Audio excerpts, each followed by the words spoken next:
नमस्कार, 3 in 1 में आपका एक बार फिर स्वागत है। आज फिर हमारी तिगड़ी आपके सामने है। खबरनामा हरियाणा से डॉक्टर राजेश वधवा और कुरुक्षेत्र मीडिया से राजेंद्र स्नेही हमारे साथ हैं। आज की जो कुरुक्षेत्र लोकसभा की अपडेट रही है वो ये है कि जो आम आदमी पार्टी और इंडिया गठबंधन के उम्मीदवार है सुशील गुप्ता, उन्होंने अपना चुनावी शंखनाद चुनाव अभियान की शुरुआत कर दी है। अहम यह रहता है कि उन्होंने चुनावी अभियान की शुरुआत कहां से की। उन्होंने शुरुआत की जाट सभा के धर्मशाला से, क्योंकि जाट वोट 5 लाख के करीब हैं, तो ऐसे में सबसे इंपॉर्टेंट जो कास्ट फैक्टर है वो जाट लगता है। पता साहब क्या कहना चाहेंगे, क्योंकि ये इत्तेफाक था या सोची समझी ये चंद्र जी, क्योंकि सुशील गुप्ता का नाम ऑटोमेटिक एक हैवीवेट कैंडिडेट के रूप में माना जा रहा है, आम आदमी पार्टी और इंडिया गठबंधन के उम्मीदवार है, तो ऐसे में पूरी प्लानिंग के साथ वो जाट धर्मशाला में आए, जाट समाज के मुख्य लोगों को साथ लिया उनको, और बकायदा उनसे हाथ जोड़कर अपील भी की, आपका समाज मुझे अपना आशीर्वाद दे, अपना समर्थन दे। उससे भी बड़ी बात रही कि सुशील गुप्ता जब आए जाट धर्मशाला में, काफी संख्या में आम आदमी पार्टी जो कहीं ना कहीं बिना जिलाध्यक्ष के चल रही थी, कहीं ना कहीं लुप्त प्राय नजर आ रही थी, आज आम आदमी पार्टी के तमाम कार्यकर्ताओं में जोश नजर आया। विशाल कुब्बड़ से लेकर तमाम जितने भी पदाधिकारी थे उनके स्वागत में फूल मालाएं लेकर खड़े नजर आए। सबसे बड़ी बात रही कि कांग्रेस के दिग्गज नेता, जो जाट समाज के कद्दावर नेता, पूर्व में यहां से चुनाव लड़ चुके हैं, कांग्रेस के टिकट पर निर्मल सिंह चौधरी निर्मल सिंह भी उनके साथ नजर आए। वहीं सुशील गुप्ता ने प्रेस कॉन्फ्रेंस के दौरान स्पष्ट रूप से कह दिया कि मैं जेपी को भी मिलकर आया हूं, अशोक अरोड़ा को भी मिलकर आया हूं, यानी जितने भी कांग्रेस के गुट है, कांग्रेस जो गुटों में बटी हुई है, उन सबको साथ लेकर वो अपनी जीत सुनिश्चित करने की तैयारी में जुट गए हैं। स्नेही जी, आप बताइए, जो जिक्र कर रहे थे कि मैं कांग्रेस के बड़े नेताओं से मिलकर आया हूं, तो इनका मायने क्या निकलते इस बात के? सुशील गुप्ता जो है वो कहीं ना कहीं कांग्रेस के हाथ, जो कांग्रेस का पंजा है, उस पंजे को यूं जोड़कर खुद को मजबूत मान रहे हैं, और आम आदमी पार्टी की झाड़ू जो है वो हाथों में कस के पकड़कर एंटी बीजेपी वोट है। सबसे पहले तो उनकी प्राथमिकता है Jat, SC communities, Sikh, Mohammedan, Christian, वो एंटी बीजेपी उनका फर्स्ट टारगेट है। उन्होंने आते ही सबसे पहले पूर्व मंत्री निर्मल सिंह, पूर्व मंत्री अशोक कुमार अरोड़ा, पूर्व मंत्री बलवीर सैनी, और उसके अलावा राज्यसभा सांसद रणदीप सुरजेवाला से भी उनकी आजकल में मीटिंग हो सकती है। गुप्ता पूरी स्ट्रेटजी के साथ, माइक्रो मैनेजमेंट के साथ मैदान में है। लंबी चौड़ी टीम उनकी दिल्ली से आई है, पंजाब के वॉलंटियर्स भी आए हैं, डॉक्टर संदीप पाठक की टीम उनके लिए अलग से वर्किंग कर रही है। गुप्ता ने 9 के 9 हलकों में अपना रोड मैप बना दिया है, पूरी तरह से उनकी प्लानिंग तैयार है। गुप्ता क्या है कि 9 हलकों में अगर हम बात करें लाडवा में, तो लाडवा में वे चौधरी मेवा सिंह से भी मिल चुके हैं, जो मेवा सिंह विधायक हैं लाडवा के। तो उसके अलावा रादौर में बिशन लाल सैनी से वो चर्चा कर चुके हैं, और थानेसर में अशोक कुमार अरोड़ा जो हैं वो उनके चुनाव को संभालेंगे। उसके अलावा कैथल में सुरजेवाला और गुलाचिका में दिल्लू राम बाजीगर उनको सपोर्ट करेंगे, और यूं ही जेपी कलायत में उनको मदद करेंगे। इसी प्रकार अन्य हलकों में भी वे कांग्रेस के अन्य लोगों की सपोर्ट ले रहे हैं। इसके अलावा दिखता क्या है और होता क्या है?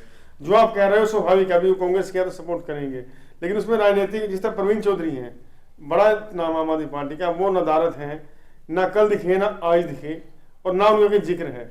चौधरी को भी मुझे लगता है चौधरी मना लेंगे। जैसे बलबीर सैनी की बात करें, कहीं ना कहीं जब सर्वे हुआ था, लगभग 15 लोगों ने आवेदन किया था, संडे को कुरुक्षेत्र आए थे सुशील गुप्ता जी, तो कहीं ना कहीं बलबीर सैनी का नाम भी प्रमुखता से माना जा रहा था कि बलबीर सैनी एक मजबूत नाम है, पूर्व मंत्री रह चुके, जैसे उन्हें टिकट नहीं मिली, कहीं ना कहीं चर्चा थी कि कहीं ना कहीं उनमें एक नाराजगी है। लेकिन डॉक्टर सुशील गुप्ता ने जिस प्रकार से बलबीर सैनी को भी मनाया, आज उन्हें खुद उन्होंने अपने हाथों से बुक्के दिए, उनका वेलकम किया, साथ हाथ पकड़कर उन्होंने चले, तो कहीं ना कहीं एक बात तय है कि डॉक्टर सुशील गुप्ता पूरी प्लानिंग के साथ चुनाव मैदान में उतरे, और खासकर उन तमाम जो उन्हें लगता है कि चाहे वो गुटों में बटी कांग्रेस है, चाहे बिखरी हुई आम आदमी पार्टी थी, सबको एक गुलदस्ते के रूप में जोड़कर अपनी जीत सुनिश्चित करने के राह पर चले, और आज उन्होंने जोड़ दिया। रही बात प्रवीण चौधरी जी, पंचायती राज के भी अपना इनके संयोजक है अभी तक वो प्रदेश के, और अगर प्रवीण चौधरी आज नहीं नजर आए, मुझे लगता है आज नहीं तो कल वो कैंपेन में खड़े नजर। चौधरी के मतलब आगे चलते हैं, आप कह रहे हो कि जेपी आएंगे। एक बात देखिए, अगर आम आदमी पार्टी की सिर्फ एक सीट है हरियाणा में, अगर उसी सीट पर आम आदमी पार्टी जीतती है तो विधानसभा चुनाव नजदीक है। राजनेता जो होते हैं ना, वो 6 महीने 6 साल आगे की सोचते हैं, 1 साल चंद्र जी क्या है, अभी क्या है, दिल्ली दूर है, हम जीत की बात नहीं कर सकते। शुरुआत है, अभी अभी आरंभ हुआ है। गुप्ता ने अपना शंखनाद कर दिया, जाट समुदाय ने गुप्ता का भव्य स्वागत कर दिया, निर्मल सिंह जी ने अपना गुप्ता को आश्वासन दे दिया कि जाट समुदाय आपके साथ है, हम आपके साथ हैं।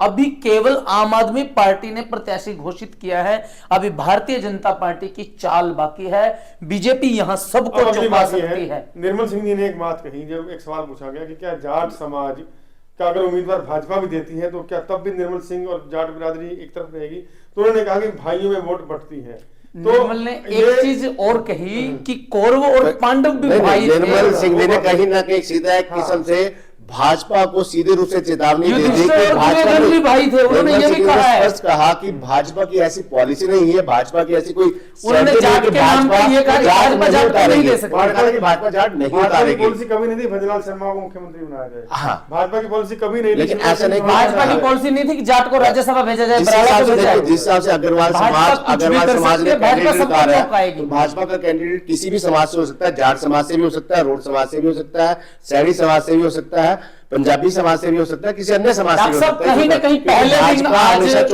आज पहले दिन चुनाव प्रचार के गुप्ता जो है, गुप्ता ने नायब सैनी को भी चैलेंज किया। उन्होंने नायब सैनी को भगोड़ा कहा, उन्होंने कहा नायब सैनी मैदान छोड़ के भाग चुके हैं। गुप्ता ने ये बात का जिक्र किया था, कोरोना काल में सुशील गुप्ता मैदान में उतरे थे, गरीबों की मदद की, उन्होंने सीधा नायब को टारगेट किया। कहीं ना कहीं हमारी जिम्मेदारी बनती है कि बात तथ्यों में की जाए। उन्होंने भगोड़ा नहीं कहा था, उन्होंने कहा था कि वो मैदान छोड़ चुके हैं और दोबारा फिर मैदान में आ गए हैं। उन्होंने ये कहा पूरे शब्द बात, क्योंकि हमारी जिम्मेदारी, 3 लोग मीडिया के स्तंभ है, कुरुक्षेत्र मानते हैं, हमारे बच्चे हैं, उतने विद्वान नहीं है, लेकिन प्रयास करेंगे बेहतरीन दिखाने का। उन्होंने कहा मैदान छोड़ के भाग चुके हैं लेकिन दोबारा आ गए हैं, तो भगोड़ा वाला उन्होंने ये भी कहा था कि विदेश कोरोना काल में कहा था कि कोरोना काल में डॉक्टर सुशील गुप्ता, जगवीर जोगड़ा खड़ा जो उस समय के जिला प्रधान थे, वो लोगों की मदद के लिए पानी के बीच में उतरे थे, लेकिन नायब सैनी देर से आए थे। ये बातें चलती हैं और आरोप प्रत्यारोप का दौर शुरू हो चुका है, उसमें उन बातों को मायने नहीं रखते। मुद्दा सिर्फ ये है, कहीं ना कहीं बलबीर सैनी 2 दिन पहले नाराज थे, आज गुप्ता के साथ खड़े नजर आए हैं। मुद्दा सिर्फ ये है कि क्या कांग्रेस एकता से जुड़कर एक मजबूत हाथ की तरह आम आदमी पार्टी को सपोर्ट करेगी? क्या आम आदमी पार्टी में भीतरघात नहीं होगा? और क्या जिस तरह कहा जा रहा है पंजाब से लोग नहीं, आज 10 से 12 इनोवा गाड़ियां पंजाब नंबर की आई हैं और वो हमने जाती हुई देखी हैं। तो क्या लगता है कि कुरुक्षेत्र में पूरी आम आदमी पार्टी, जो पूरे हरियाणा की या देश की आम आदमी पार्टी के नेता यहाँ पहुंचेंगे और इससे क्या होगा? देखिए पंजाब में सरकार है, दिल्ली में सरकार है, जींद में जब उपचुनाव हुआ था, रणदीप सुरजेवाला, दिग्विजय चौटाला जैसे कई दिग्गज चुनाव मैदान में थे, तो पूरा इंडिया के तमाम राजनीतिक दलों के जो बड़े नेता थे, कद्दावर नेता थे, जींद में पहुंच गए थे। जींद की जनता भी कहने लगी थी शायद लगता है पूरे देश के राजनेता यहाँ उमड़ पड़े हैं। तो ऐसे में कुरुक्षेत्र हॉट सीट बन चुकी है। कुरुक्षेत्र की आम आदमी पार्टी की 1 सीट जीतना मतलब आम आदमी पार्टी का 100% जीतना। रही बात आपकी कि कांग्रेस भी इस जीत को जो है 100% करना चाहेगी, क्योंकि इसका असर विधानसभा चुनावों में भी पड़ेगा, हर जगह ये गठबंधन कहीं ना कहीं बीजेपी से मुकाबला करने के लिए है। दोनों दल अगर आम आदमी पार्टी जीतती है तो एक बात तो तय है कि विधानसभा चुनाव में भी गठबंधन कहीं ना कहीं बनाया जा सकता है, नए विकल्प तलाशे जा सकते हैं। नुकसान कांग्रेस को होगा अगर आम आदमी पार्टी जीतती है, क्योंकि आम आदमी पार्टी अगर 1 सीट जीतती है, 100% रिजल्ट आता है, तो वो हरियाणा में विधानसभा में भूपेंद्र हुड्डा कभी नहीं चाहेंगे कि आम आदमी पार्टी से सीट शेयरिंग करें। आम आदमी पार्टी ये बात सही है, इतना आसान नहीं है जीतना आम आदमी पार्टी से सीट शेयरिंग। चंद्र जी, लगभग 18 लाख वोट हैं, जिसमें 16% जाट समुदाय है और 7% के करीब सिख समुदाय है। लगभग 18%, 5 लाख प्लस और पहले भी था, एससी और टोटल लगा के 7.5 लाख वोट बैंक बनना है, जिसके बूते कांग्रेस और आप जो है वे दम भर रहे हैं। ये स्नेही जी पहले भी यही था। चंद्र जी, एक बात तो तय है, आम आदमी पार्टी ने तो आज अपना शंखनाद कर दिया। अब इंतजार भाजपा के और इनेलो के उम्मीदवार का भी है कि इनेलो का उम्मीदवार कौन होगा। जैसे हमने कल भी चर्चा की थी, भाजपा के कई दावेदार और भी है। आज कैथल से अंकुश गोयल भी चुनाव मैदान में जो है उसकी पुरानी मांग रही है कैथल के लोगों की कि उनका लोकल व्यक्ति कैथल क्षेत्र को प्रतिनिधित्व मिले। कैथल कुरुक्षेत्र लोकसभा का अंग है, हमेशा वो वोट करते आए हैं। कैथल के लोगों की पुरानी दशकों पुरानी डिमांड है, कम्युनिटी वैश्य समाज से हैं और मजबूत जनाधार कैथल में है। और देखिए सीधा रेट किसको पड़ेगा? ये अगर जो सुशील गुप्ता कह रहे हैं वैसे समाज सारा मेरे साथ है, कैसे साथ है? जाट समाज सारा कैसे साथ हो सकता है? पिछली बार कहाँ साथ था? 1.5 लाख वोट पिछली बार निर्मल कोई सिंह भी ने समाज कहा। 100% निर्मल तो सिंह कहीं भी नहीं ने जाता, एक बात तो 1.5 है। लाख वोट पिछली बार भी एंटी कांग्रेस जो बीजेपी को पड़ा वो और जाट दूसरी समाज में तरफ रहा। जाट से। मतलब जी। वो तो हो ही सकता है, हाँ। 5 लाख के 5.5 किस तरह पड़ जाएंगे? 100% तो कहीं और एक धारणा तरफ है जाता है। लोकतंत्र है कि जातिगत आधार पे हमारे यहाँ बातें होती हैं, तो लेकिन लेकिन मिला काम के नहीं तो है कि करना आम कहीं आदमी ना पार्टी कहीं ने आज कुरुक्षेत्र शर्त लगा लोकसभा कर का दिया। चुनाव जो है फर्स्ट डे से आज जिस तरह से गुप्ता ने चुनाव प्रचार शुरू कर दिया है, दिलचस्प होता नजर आ एक रहा बात तो है। है कि पूरे हरियाणा में मुझे लगता है कि यही एकमात्र सीट है जो आम आदमी पार्टी खाने में तो आई है, जिसके कारण जो है चुनावी माहौल शुरू हो चुका बड़ी बात यह है एक कि अब चुनावी महाभारत में महाभारत। चर्चा होगी। चुनावी महाभारत का आज पहला अध्याय है। पहले अध्याय में आज कहेंगे कि आज शंखनाद किया है हुआ। जाट सभा से, क्योंकि वोटों की बात है, बात वोटों की होगी, गिनती वोटों की होगी, बातों की नहीं होगी।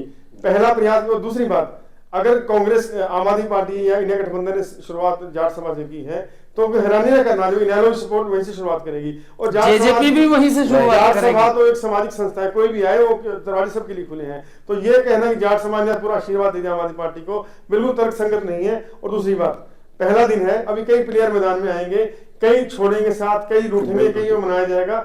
मजा और इंटरेस्ट बढ़ने वाला है। फिलहाल 3 in 1 में इतना ही, कल फिर मिलेंगे। जय हिंद। नमस्कार। नमस्कार।